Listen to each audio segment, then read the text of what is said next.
Hey everyone, glad you're here. Our focus today on Covenant Community Moment is Your Struggle is Not Your Trouble. At a particularly poignant moment in history, an unlikely protagonist uttered a phrase that has resounded for a century and a half in expectant ears from the U.S. to the other side of the planet. That phrase is, if there is no struggle, there is no progress.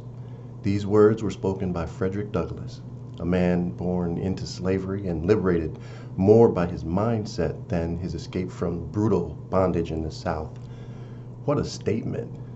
Men and women around the world have echoed this phrase often as a call to freedom for the oppressed of every stripe.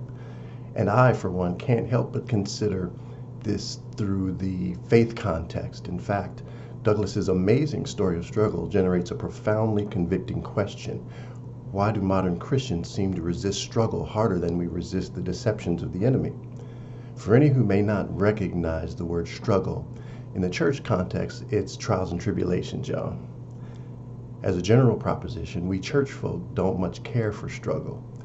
Helping to fuel our desire to avoid struggle are the theologically irresponsible statements made by many who would preach and teach that there's a biblical formula for living a life free from difficulty and, well, struggle.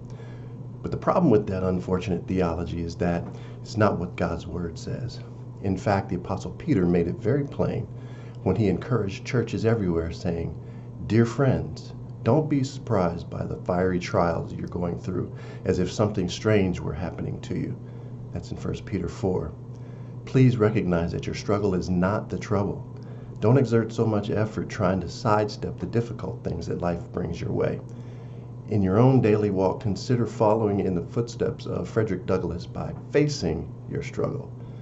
Brother Douglass did, and his footsteps led him to the Underground Railroad and freedom. Jesus put it like this in John 16. "I've told you all this so that you may have peace in me. Here on earth you will have many trials and sorrows, but take heart, because I have overcome the world." Thanks so much for joining us. May God bless you, and see you next time with a new Covenant Community Moment.